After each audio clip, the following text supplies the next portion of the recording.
கர்த்தருடைய நாமம் மகிமைப்படுவதாக. இந்த புதிய நாளுக்காய் கர்த்தரை நன்றியோடு ஸ்தோத்திரிக்கிறேன். இந்த புதிய நாளின் தியானத்துக்காய் எடுத்துக்கொண்ட வசனம் 1 யோவான் 5வது அதிகாரம் 4வது வசனம். தேவனால் பிறப்பதெல்லாம் உலகத்தை ஜெயிக்கும். நம்முடைய விசுவாசமே உலகத்தை ஜெயிக்கிற ஜெயம்.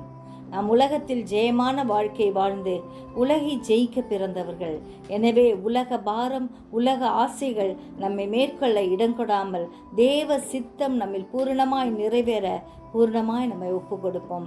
விசுவாசத்தை துவக்குகிறவரும் முடிக்கிறவரும் ஆகிய நம்முடைய இயேசுவை நோக்கி நமக்கு நியமித்திருக்கிற ஓட்டத்தில் பொறுமையாய் ஓடி ஜெயத்தை பெற்றுக்கொள்வோம். என்னை பலப்படுத்துகிற கிறிஸ்துவினாலே எல்லாவற்றையும் செய்ய எனக்கு பலனுண்டு என்று பிலிப்பியர் 4:13 வாசிப்பது போல நாம் எல்லாவற்றையும் தேவ ஆவியால் ஜெயிக்க கிருபை பெறுவோம்.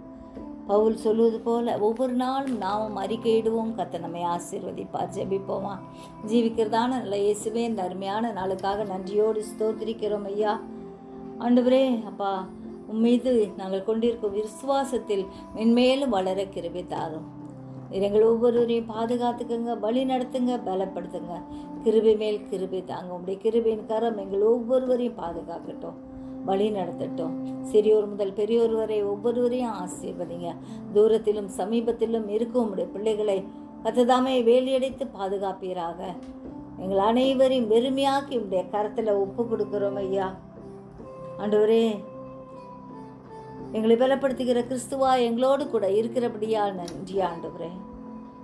அப்பா, நாங்கள் எல்லாவற்றையும் செய்ய எங்களுக்கு பலனுண்டு என்று சொல்லி, அப்பா, நீர் எங்களை பலப்படுத்துகிறவர் என்று அறிக்கை செய்ய கிருபை தாரும்.